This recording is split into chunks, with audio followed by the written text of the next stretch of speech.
We go through 5 early round and 5 late round wide receiver prospects for the Bears next on the Unbearable Sports Podcast.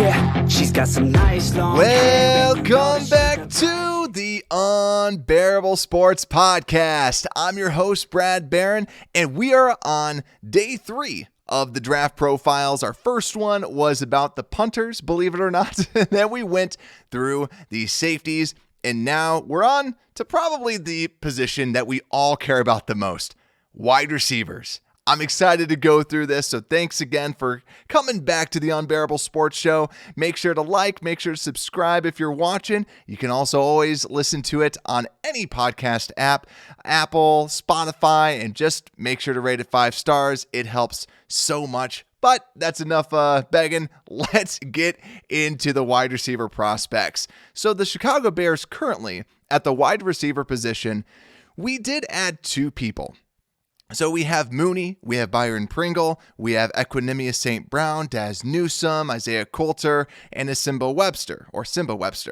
Now, when you're really looking at this team, who do we need to get? And this is why I think a lot of times we might be trying to go higher to make sure that we need another starter to help Justin Fields. I don't think Equanimeous St. Brown is the guy, so that's why when I'm looking at these guys, the 5 early rounders are really going to be important to this Bears team. And maybe I could see the Bears getting one person later on if someone good becomes available, just because they're probably not too sold on Isaiah Coulter or Simba Webster, because they might just be more seen as kind of holdovers from the last regime, while you still want to see Daz Newsome and obviously Equanimeous St. Brown as kind of more of those backups. So let's get into it. So the first thing we're going to talk about are the early round wide receivers. Now, obviously, the Bears pick at pick number 39, which is the 7th pick in the second round, for those curious. And what the Bears, the people that the Bears most likely will not see at that spot are Garrett Wilson, Drake London, Jamison Williams, Chris Olave, and Treylon Burks. Now, all those are expected to go above the pick of 25. Now, there is one person, though, in that kind of group of 5 to definitely be on the lookout for, and I actually want to talk about them. I'm not including them in our 5 wide receivers to be on the lookout for, but this is kind of like 5.5. And that's Treylon Burks, actually, out of Arkansas, because a lot of people, there's more and more people saying that, hey, he's fallen. A lot of people don't love, they love that he's big, but they don't love the quickness. They're saying that he's too big. He's not quick enough. He's got a limited route tree coming out of Arkansas. So he is actually someone to be looking out for. And we did this during our mock draft Monday. We saw him actually fall to the Chicago Bears at our pick 39, and the computer actually scooped it up. We did a computer simulated mock draft. Super fun. We'll do another one on Monday. But also, so Treylon Burks is someone that could fall. And should we be concerned? Now, I personally am looking at it with my bear goggles on, and I get excited because he reminds me a lot of Davante Adams. His size, he's able to break tackles. He also ran a whole lot of screens. He had the 9th most screen yards out of any other wide receiver. It's kind of crazy to think about that because he's 6'3", 225, but it just is more of a testament to his ability to make a big play and break tackles out in open field. Now, one thing, though, that is a little bit concerning, and another reason why he's falling, majority of his snaps, 77% of his snaps came in the slot. So his body type screams that he's an outside player, that he's someone that we need at that X, the outside receiver, along with Darnell Mooney, and then you put Byron Pringle more in that slot position. But Burks could be a big slot. That's what a lot of people are a little bit nervous about. Even though that he was 4th in rack yards after catch, a lot of people just get a little bit nervous because he was really more of a big slot type of player. I hope he drops. Let me know what you think down in the comments with Treylon Burks, because I kind of like it. If he drops, I'm more than happy. And then we have our own little Devontae Adams for our Green Bay offense. Now, let's go to people that are most likely going to be available to the Bears at the second round and third round selections that we do have.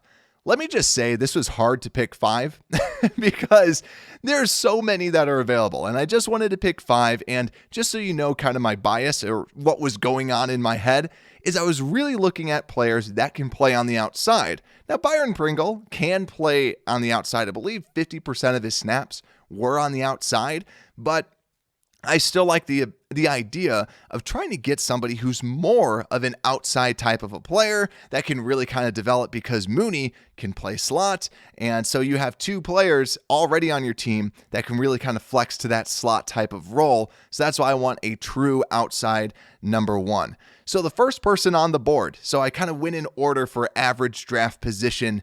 And number 1, the first one we're going to go through is Christian Watson, the wide receiver out of North Dakota State.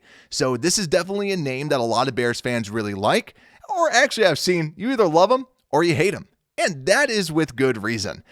His average draft position is about 33 currently, 33 to 36, which is really, really high. So why is this guy from North Dakota State going this high? And why is he so bipolar fan bases? It's because he's a freak of nature as an athlete. Like, insane athlete does not cut it. He's 6'4", 211. If you just watch the combine of him, he's one of the best athletes, like no joke, that I've ever seen. And that's why everybody's so excited about him and why he's just skyrocketing up draft boards. Because if he, I saw one review, if he learns how to play wide receiver, watch out. Because he could honestly be the best player in the league, no joke, if he learns how to play wide receiver. And that's a big if. That's a big caveat. That's why a lot of people are really nervous about this. When he was in contested catch situations, he only caught the ball 30% of the time. So you're not trusting him, even though he's big and he was going to North Dakota State, he couldn't come down with the ball. He had a 13.3% drop rate, which is not great against a low level of competition. And he also doesn't have the eyes to be able to kind of high point the ball. That's why a lot of people are saying, as a wide receiver, he needs to be a little bit more improved. He needs better coaching. He needs to kind of understand how to play. But as a pure raw athlete, we haven't seen many people with this pure athleticism as him. So when you get that type of an athlete, can you coach him? Can he learn how to be a wide receiver at the next level? Because if so, watch out. But that's someone to at least be on the lookout for, because he could be he's someone who could just fly up, or he could kind of be falling down because of the lack of just kind of wide receiverness, if you will, from him. Even though that he does show some good stuff on tape, it's all about the entire body of film. He's a great highlight watch, but overall, still needs to learn a lot at that wide receiver position. So the next wide receiver that I have on just someone to be on the lookout for is the next one down the slots. And this guy goes around pick 39 to 43. So we're really seeing him as someone that is a good prospect that could fall to the Bears at our first pick, or potentially even our second, if we really want to get a little bit ballsy. And that is George Pickens, the wide receiver out of Georgia. Now, he predominantly plays on the outside. We've talked about him before on this show. He's 6'3", 195, so he's got this kind of pro build. And after his first season, everyone was saying, this guy's going to be the number 1 wide receiver. There's no question about it. He's got everything that you need. And the thing that just bounces off of the tape, you just see it and you're like, this guy's incredible, is the ball skills.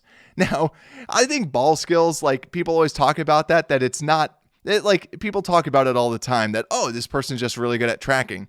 Watch George Pickens and you'll be like, that's what they mean. that's what they mean by it. Like, you see the ball in the air. He looks like a first round wide receiver when you see that tape. But the big scariness of this is that after that one incredible year, he violated team rules. He was gone for a game or so. He was out last year because of an injury. And his sophomore year, he just didn't play as great. So it's kind of like the Derek Stingley Jr., the cornerback out of LSU. We saw this incredible tape his freshman year, but then we didn't really see anything else going up to this. Now, Pickens did actually run at the combine, which is excellent because you could see that he has fully recovered from his injury. He ran a 4.47 40 time, which I know some people are kind of harping on him for, but I really like that. I think that's fast enough to be in this league. And so it's a good size and speed combo. He knows the entire route tree, so it's not like, a super small subset of routes. So that's why I really like him, because he knows everything. He can play any position out, or he can really kind of run that full route tree. He's got the speed. He's got the ball skills. He's got solid long speed, nothing crazy. But that's a big reason why I really like him. I think he's an all-around wide receiver and can really be a number one for you. So George Pickens, someone to be on the lookout for, definitely in the range for the Chicago Bears. Now the next one, this guy, now I did say I was looking at a lot of outside guys. So we're talking about Watson. Watson is definitely someone in the second round range, Pickens second round range. And then this is our last kind of second round range guy.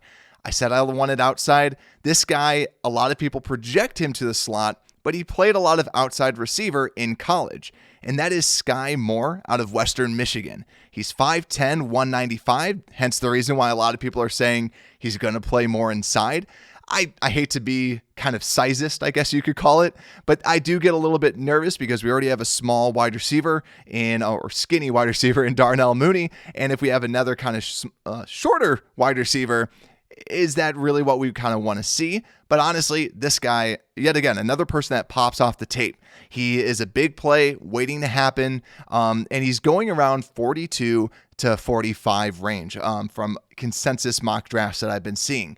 So to me, I really like this player. The more that I was watching, I didn't want to like him because if he is going to be a slot, I don't want to fall in love with him. But he's really crazy quick, number one in missed tackles according to PFF, and honestly, his floor is a good slot player. I think he could really perform well in the slot because he's got really good short area quickness. So when he's running a lot of those short routes, you love to see exactly kind of how he's running it. Well, if he's more of that X wide receiver, that outside wide receiver, I don't think he gets to truly leverage a lot of his quick feet that he has, as opposed to him being more in that slot. So I think he can play on the outside in like a timeshare, but I really do think that he is going to be a slot at his best position is truly in the slot. He's got incredible hands. You see him kind of make fingertip catches, something that's over the shoulder. Absolutely crazy. But the big questions, why he's kind of falling. First off, size. Is he just a slot player like we talked about? But also not a lot of true deep ball routes, or not a great deep to intermediate type of route runner. Like we said, a lot of his pop, a lot of his power comes in the short game. So really quick routes, really quick feet. That's really how he produces. But then a lot of people question, is he actually going to be a true number one? You don't see a lot of people that are smaller that really kind of compete at that level. So some people kind of throw out, well, maybe he could be a Stephon Diggs, but not every shorter wide receiver can be Stephon Diggs. And Stephon Diggs really isn't that short too. So to me, Skye Moore is someone that could, if you do end up drafting him, and the Bears absolutely love him because of his home run ability, you could have Byron Pringle play a little bit more on the outside and really kind of have this enigma of who's truly the slot player, and Skye Moore can play some of it. So he's still at least draftable for the Bears and still can play that outside receiver if need be. Now, there was actually one second round wide receiver that I didn't mention. I just want to bring him up, and that's Jahan Dotson out of Penn State. A lot of people have him going end of the first round. The reason why I didn't throw him up there, more of a slot type of player, but still a big home run hitter waiting to happen that the Bears could be actually looking out for. But I think right now, if they're going early, I think they're trying to get a number one, trying to get an outside guy that can really play out there rather than having Equanimeous St. Brown. Now, the fourth. So now we're looking at more of that third round range. So the fourth player on my list is Alec Pierce out of Cincinnati. might have heard of him before. If you follow us on Instagram and Twitter, you saw that we retweeted out that the Bears have actually been talking with Alec Pierce. Now, Alec Pierce is 6'3", 211, a true outside guy. He's going around the 80 range. So like we said, inside of that third round range for the Chicago Bears. Now, things to look out for him. Outside guy, very tall, as you can obviously tell with 6'3", but really, he's a deep ball player. There's really no one that excelled more at that deep ball than an Alec Pierce. And to me, he's just a vertical beast. If he's running a straight line, he ran a lot of go routes. He just can high point the ball. He can jump over people. It's just absolutely incredible athleticism that he's got and really good speed. But some of the cons of him is it does seem like his route tree is just a straight line. Like he's really good at playing forward, but he can't really like shift directions. And I believe it was over 60% of his snaps were just like slants or go routes. Like it really, there wasn't a lot of diversity in the routes that he ran, which is always a little bit nervous, or all of his routes were pretty much goes, slants, and post. So just either go straight or go a little straight and then just go straight that way, or just go straight and then just come back. So you get nervous whenever you hear about a basic route tree. I think of Corey Coleman from the Browns, where he basically just was never able to put anything together because he didn't run a lot of routes. He wasn't a true route runner, but also just like I said too, a lot of running straight forward. And so to me, kind of a limited type of player, but he could at least kind of come in and play a specific role. Very good hands, very good jumper, very good speed, and hence the reason why he's also dropping to that third round range. Now the other guy too, the fifth one that I have on my list, and this is where also there's a lot of wide receivers in this third round. More so in the slot, more so gadgets. But there's one outside receiver that really kind of stuck out to me. That's Jalen Tolbert out of South Alabama. He's an outside player. He was listed at 6'4", comes into the combine. He turns out he's 6'1", so they must be juicing him at South Alabama with that. But 194, fairly slim type of build, and he's kind of going in yet again. The late three average is about 86, 84. According to grindingthemocks.com. That's where I get all my numbers from with the average draft position. So if you don't like it, keep it up with them. But the pros of Jalen Tolbert, really to me, I just want to see him in a pro coaching system. You have him, no offense to South Alabama, but it's no pro system. He's a really phenomenal deep threat, which is what the Bears probably want out of their wide receivers.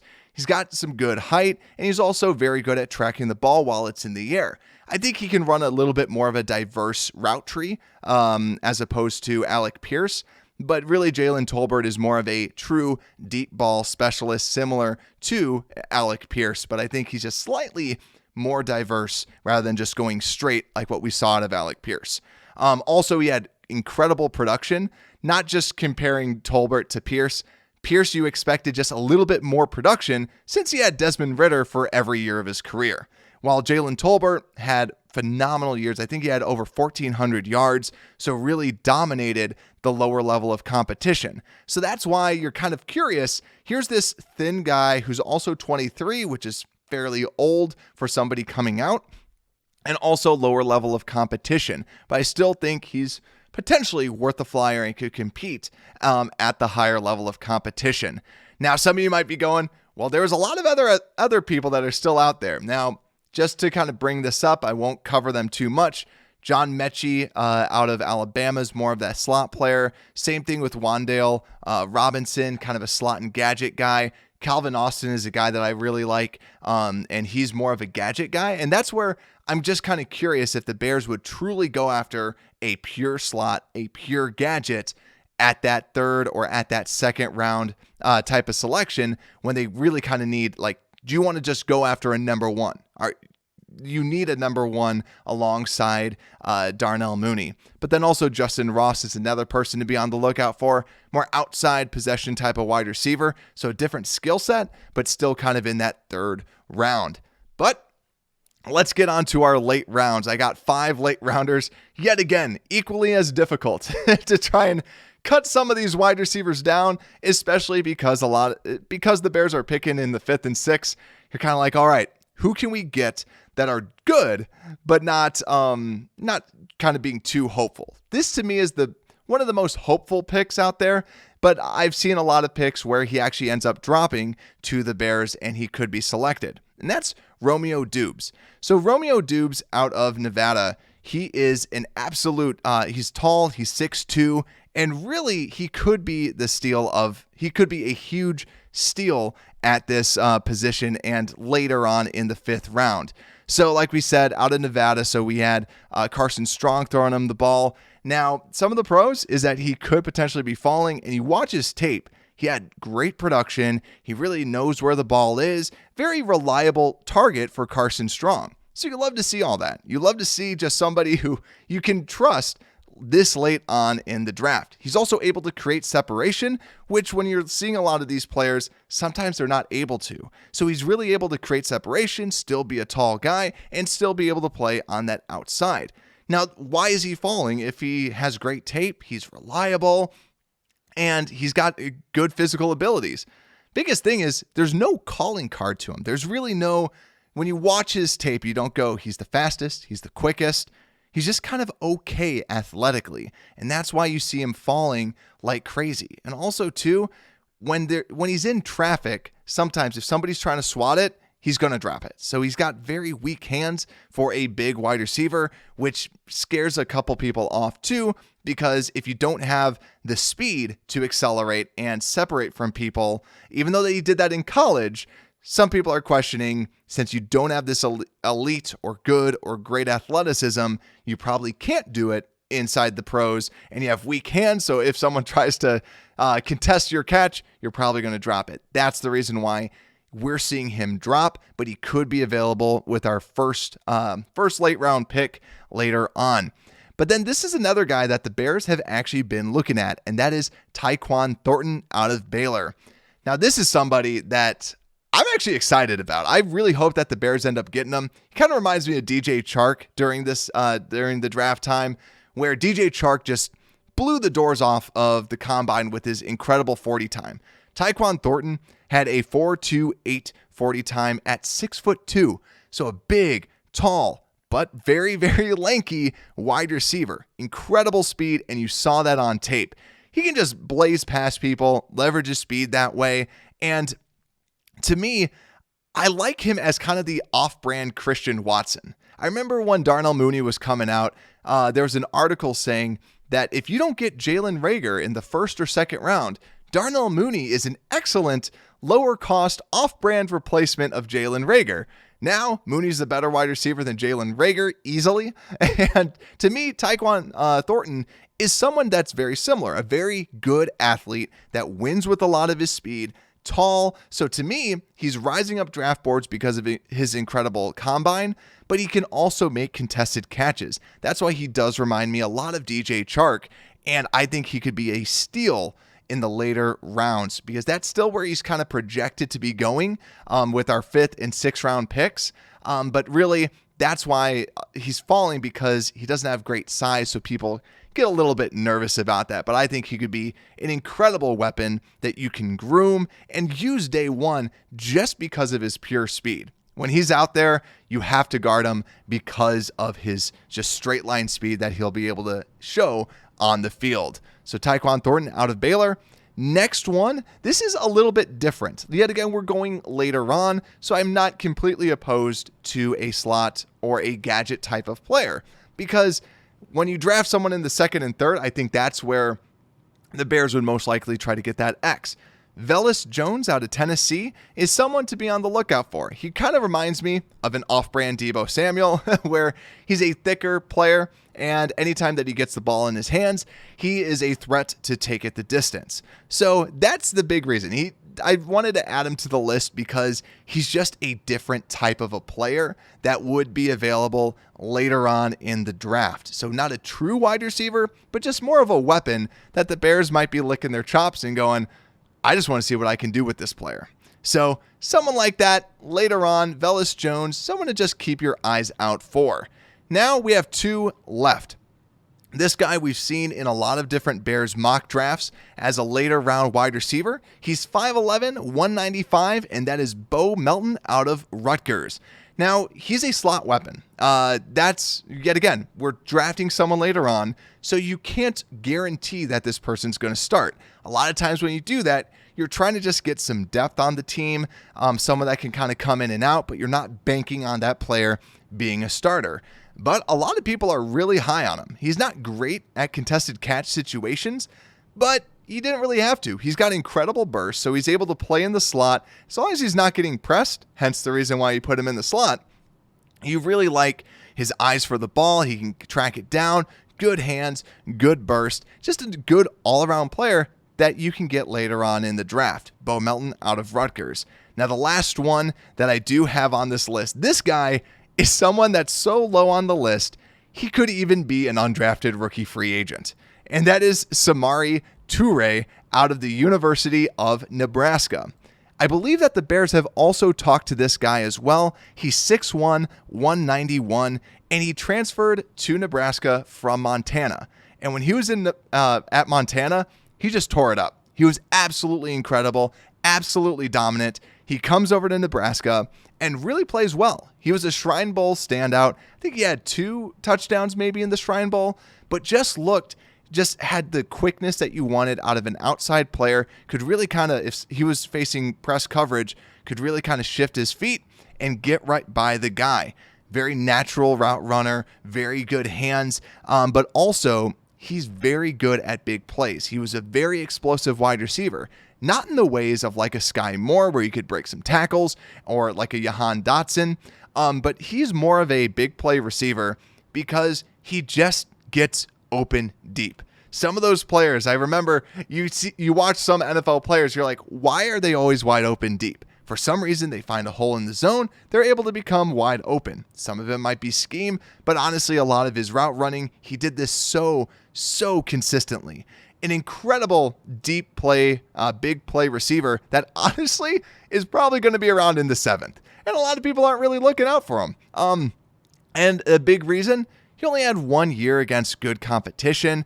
And same thing, not a lot of good explosive athletic traits. He's solid. Yet again, a very solid wide receiver that could get by people, but nobody's saying, okay, well, he's breaking all these tackles, he's doing all this crazy stuff. So that's why I really like him I think of him like a Javon Wims a little bit. If you can get somebody that can kind of come in and fill in for a couple people, play that outside receiver, I think that Samori Toure could be a very good player that just sticks on a team, and that's why I like him later on.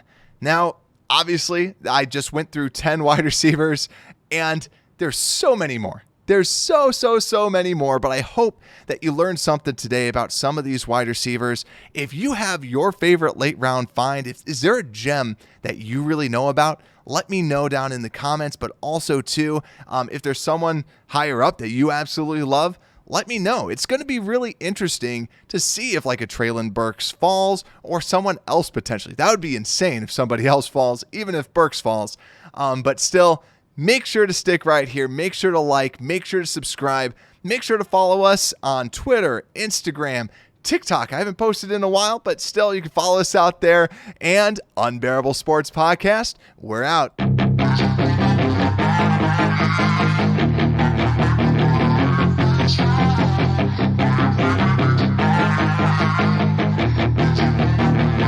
Yeah, she's got some nice long hair, and you know that she's a bad chick. Thank you for listening to this Belly Up Sports Podcast Network product. Some said we go belly up, so we made it our name, and we're still here.